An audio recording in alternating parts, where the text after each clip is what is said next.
What's up, everyone? It is Sheesh. Welcome. This is a clip from my Twitch stream. I was doing a true crime segment. I'm probably going to be doing these every Wednesday from about 3 p.m. Pacific Standard Time till maybe like 7 p.m. So, yeah, if you could catch it live, catch me there. But if not, I will be posting these VODs to YouTube. So, yeah, thank you for watching.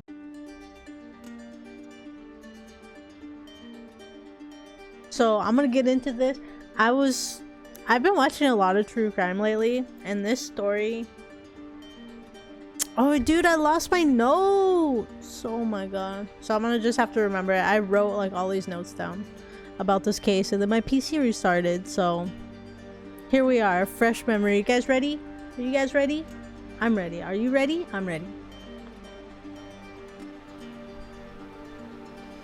And this didn't happen that long ago. Okay, so yeah, oof. Okay, so this is a case where this girl went on a Bumble date with a guy, and the next day she was found dead. So this is a crazy case. Her name was Lauren, and she was 23 years old. The man who she went on a date with was 34 years old. So he was like 11 years older than her. He's an older man.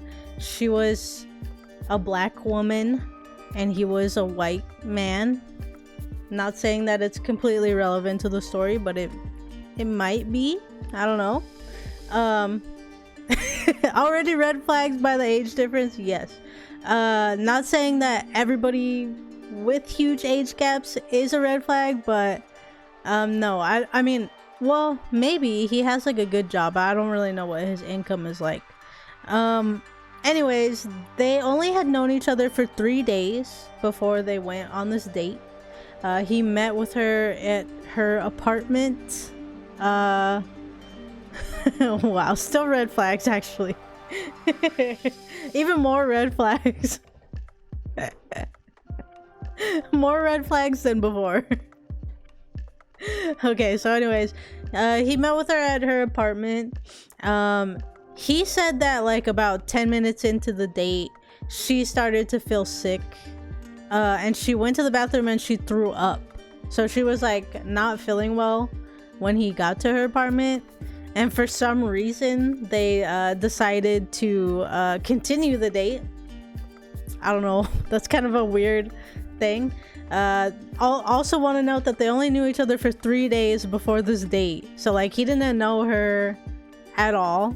And he was just like, okay, like whatever. And apparently she came out, she was feeling better, I don't know, and they were drinking tequila, mixed drinks or whatever. They were playing games and they watched a movie.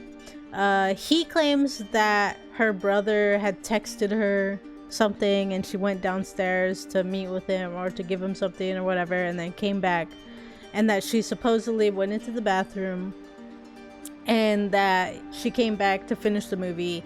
He claims that he thought it was weird, but he didn't know her well enough to say anything about it. Anyways, they got like really drunk or whatever. They finished the movie. She passed out from drinking or whatever. He claims, this is his claim right here, he claims that he carried her to the bedroom, to her bed, and fell asleep in the bed next to her. Also weird. You only knew this person for 3 days. She's wasted, too drunk to where she passed out. Okay, and then you slept in the bed next to, I don't know, that's weird and creepy a little bit, a lot of it creepy. Okay. She was not conscious at all. And then he said that he woke up to go to the bathroom around 3 a.m. and she was like snoring or whatever. And then he went back to bed, and then he woke up at 6 in the morning and there was like blood coming out of her mouth and she was dead. So this is what he claims That's what he called the police to tell them about it or whatever. And the police took the police report and didn't question him at all. They just let him go. They didn't even notify Lauren's parents or family that she was dead. It wasn't until like a few days later that they were worried about her because they hadn't heard from her in a while. They went to her apartment and found a note on her door from the landlord saying, like, if you know her, please call me. So the landlord is the one that told her family that she was not alive anymore. And he didn't have like their contact info or anything like on the lease or anything, so he didn't know who to call. But the police did not call her family or notify them that she was not alive anymore at all, which is like really like crazy for police officers to do.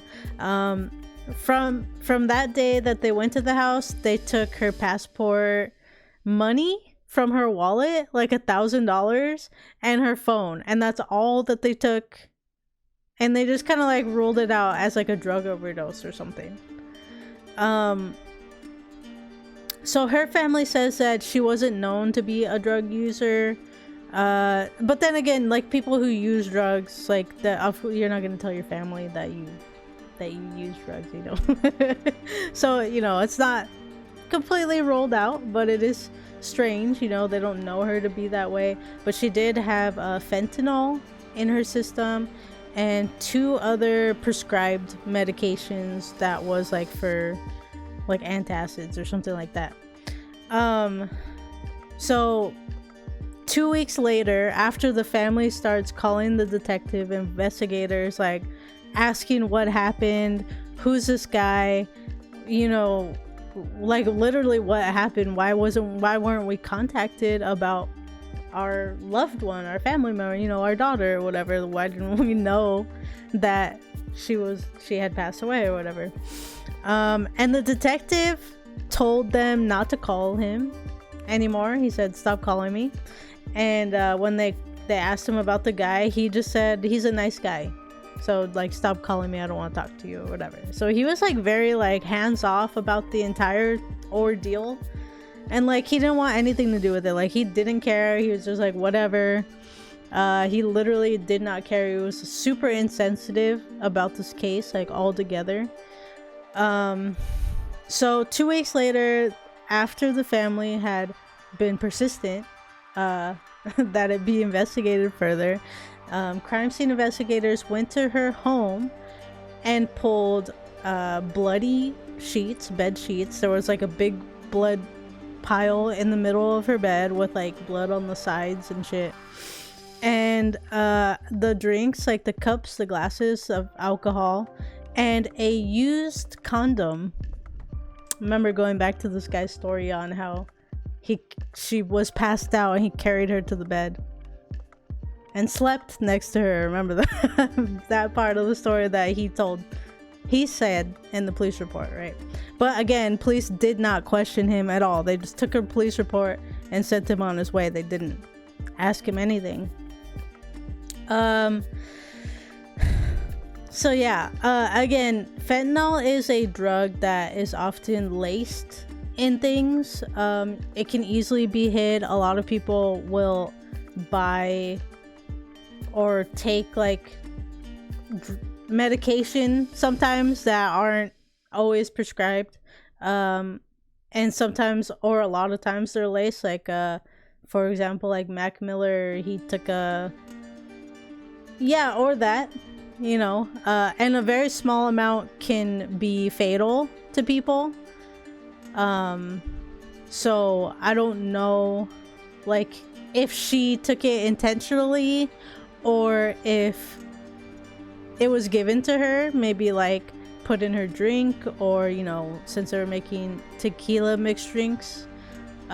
We don't know that because the guy was not questioned on on anything on the story at all, and police just didn't care about it at all.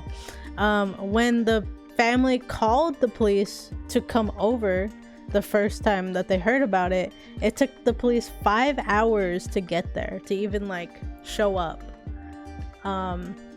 Clearly it feels like, I mean, I'm not saying that people's color had anything to do with this necessarily, but it is very strange that they just didn't accuse this guy of of anything. They didn't question him. They just kind of like didn't care about it at all. Like, they didn't tell her family anything. So the family has been persistent. This happened December 12th, so it didn't happen that long ago. Now the family has been very like vocal about it, getting communities involved, and now that their community has gotten involved, they're finally opening the case back up, and hopefully we'll get answers onto like what really happened. The family also paid for their own autopsy to be done so that they could actually know like what happened. But it does suck because like since the time of December 12th to now, like, makes it a lot harder to test things, or the amount of people who have been like in and out of the apartment to now investigate this is going to be a lot more difficult because it's been a while, and they didn't check anything the first day. They literally didn't check anything. They didn't see the condom. They didn't see any of that stuff. And if they had listened to the guy's report, right, like, he already denied, like, that would have been like the first question that you ask him, right? Like, oh, did you partake in sexual activity? Like, wouldn't that be the first thing that you ask somebody as a police officer? And then, I don't know, like, it was literally in the trash can. Like, he didn't like try to hide it or anything. I don't know what to make of this case. I just think that it's really shitty that the police literally did nothing about it at all.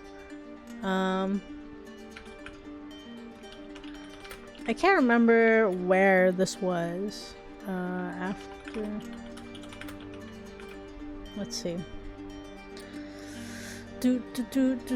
Bridgeport.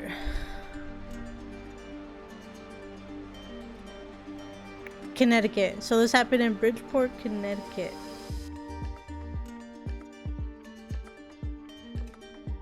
Yes, I really hope so too. And the original investigator who told the family to stop contacting him has been fired from the case. So they now have a new investigator on the case. Hopefully they can actually get answers, and somebody who actually wants to do their freaking job. Like, why would you go through all those years to become a detective? Like, that's not easy. Like, you have to be a police officer, and then you have to work in like the prison systems for like years before you could ever even become a detective. So like, why go through all of that work just to do a dog shit job in the end? Like, this sort of thing happens a lot to women. It's not like it's out of question that somebody would have done something awful to her. It's really sad that like, horrible things do happen to a lot of women these days, especially with strange men that they don't know. I wish that she had been a little bit more cautious in inviting somebody over to her home that she didn't know. Also, her brother said that, because in the guy's story he says that the brother texted her and she went down to get something or give him something he didn't know. That was a very specific detail. The brother said that he never texted her. The last time he texted her was like a few weeks before, but he did say that he called her and she gave him like a basket of clothes or something that she had, and he said that she wasn't intoxicated when he spoke to her and when he met with her, like, briefly. Like, you know, he just stopped by, she just went down, gave it to him. She also didn't mention that anybody was in her home, but I mean, I guess you probably wouldn't tell your brother that. I don't know. So it is kind of weird But an easy mistake to make. I was over here thinking that this music was on. But easy mistake to like leave out of the police report. I think that, like, I don't know what to make of it. I think that it's possible that he's, well, obviously, like, if there was like a used condom found in the trash can, there was sexual activity, but they didn't even like get his DNA or anything. So like they you know, like, they didn't do anything, they didn't get anything from him. They really did drop the ball, and it just seemed like they didn't care at all about this case. You know, how do we know if he was the one who did it? Was there somebody else in the house? Like, you know, we don't know anything. But assuming that he was the only person there, and, you know, maybe he drugged her, maybe he R-worded her, and maybe she overdosed unintentionally. I don't know. Or like, you know, maybe he's just like, oh crap. I don't know. Like, I don't know what to make from it, but the police need to be on it more to make sure that this sort of thing doesn't happen to other women that he comes in contact with. I feel like Bumble has done more of a job on contacting the family than the police over there in Connecticut have, and it's like really sad. So I think that it's a story to talk about. I think it's a story that people should know about. I don't know. I hope that the police like really do their jobs this time, and like they actually get answers, because the family deserves like answers. The family deserves like to have that. Her name was Lauren Smith Fields.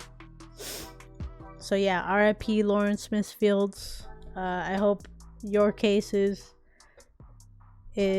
solved. I hope there was no foul play. Again, like, not saying that the guy had anything to do with it. I mean, who knows? Like, again, like, people don't usually tell their family members that they use drugs, and, you know, like, it's very possible that, you know, whatever. But the fact that the police literally did nothing and didn't care to investigate the case is what kind of like rubbed me the wrong way a lot more. So yeah, rest in peace, Lauren. Thank you everybody for listening to the story, and I guess I'll have an update soon, hopefully, if they do come back with answers.